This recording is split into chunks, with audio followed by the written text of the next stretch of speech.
आखिर अर्जुन ने दुर्योधन से क्यों मांगे वे 5 सोने के तीर जो भीष्म पितामह ने दिए थे। महाभारत का युद्ध धर्म और अधर्म का युद्ध था। कृष्ण पांडवों के पक्ष से थे, परंतु उन्होंने युद्ध में शस्त्र नहीं उठाने का निर्णय लिया था। वहीं श्री कृष्ण की नारायणी सेना कौरवों की ओर से लड़ रही थी। युद्ध में कभी कौरवों का तो कभी पांडवों का पलड़ा भारी लगता।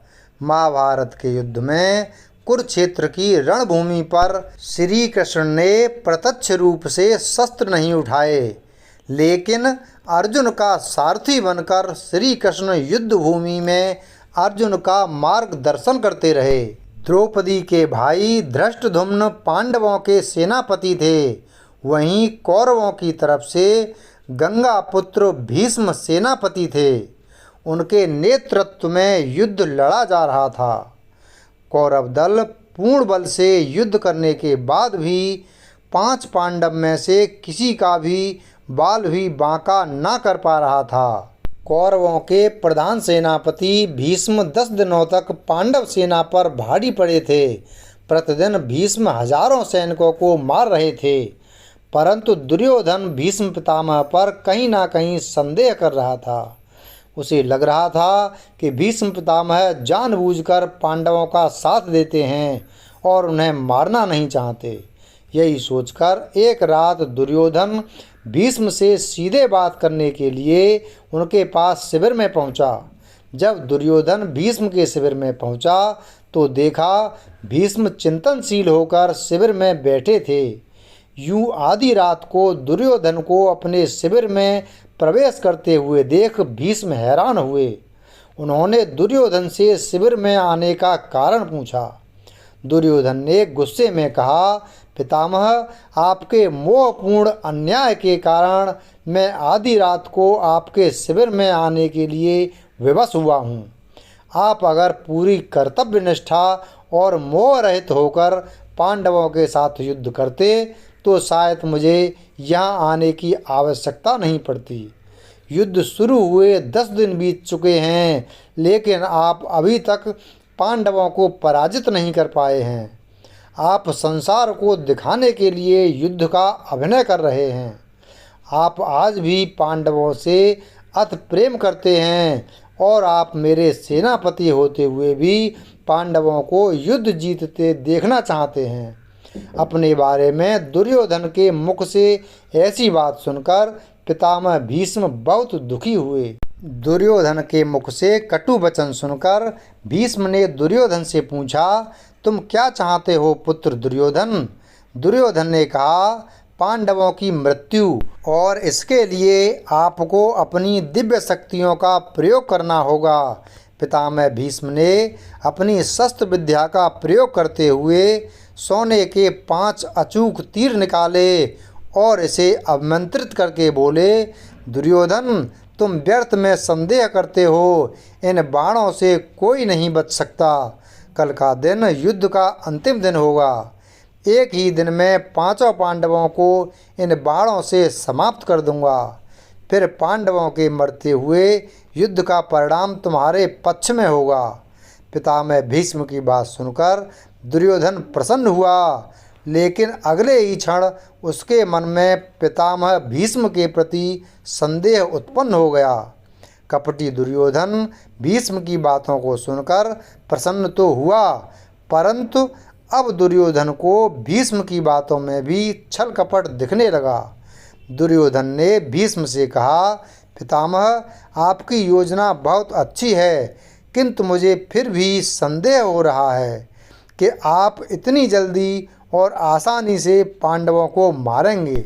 हो सकता है आप मोहवश या प्रेमवश उन्हें ना मार पाएं। अतः आप इन बाणों को मुझे दे दो।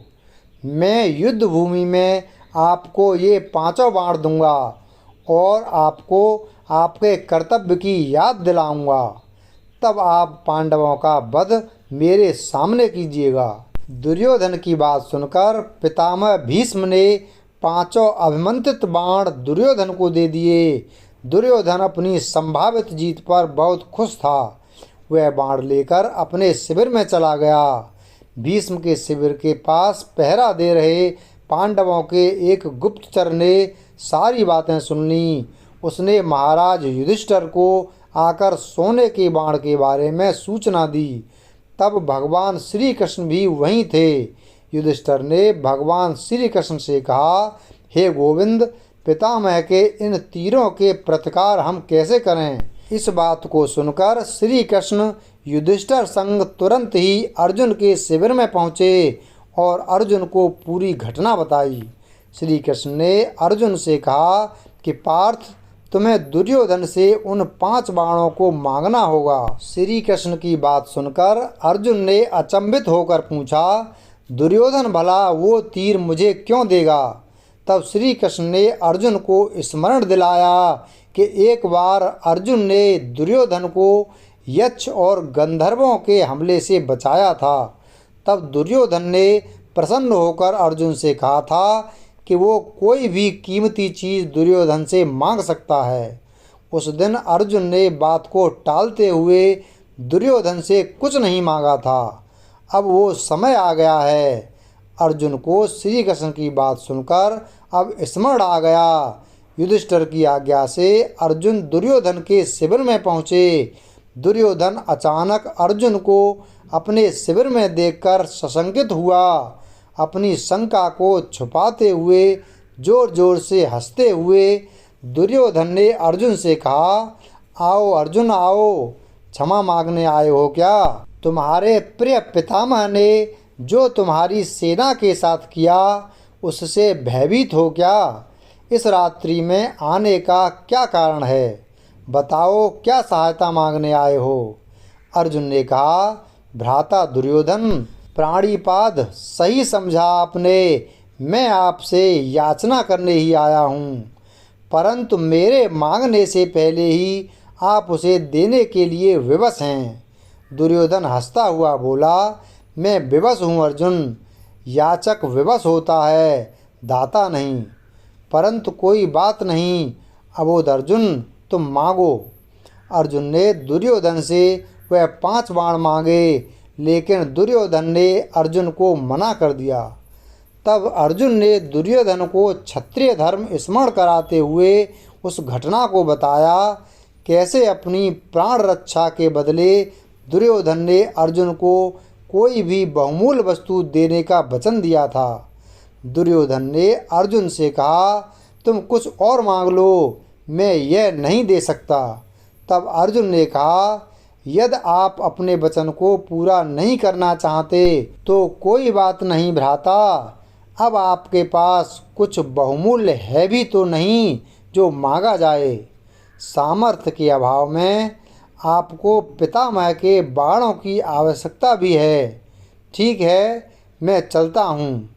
अर्जुन के कटाक्षों से दुविधा में फंसे दुर्योधन ने कहा, रुको अर्जुन, किसके पास सामर्थ्य नहीं है? हम 100 हैं, तुम 5 हो। फिर ना चाहते हुए भी दुर्योधन ने 5 बाण अर्जुन को दे दिए। अर्जुन उन दिव्य बाणों को प्राप्त कर अपने शिविर में आ गए। इस तरह भीष्म से बाण लेने की गलती दुर्योधन पर बहुत भारी पड़ी और पांडवों की मौत टल गई। महाभारत के युद्ध के अंत में पांडवों की जीत हुई। वीडियो अगर पसंद आया हो तो वीडियो को लाइक करें, चैनल को सब्सक्राइब करें और बेल आइकन प्रेस करें। धन्यवाद।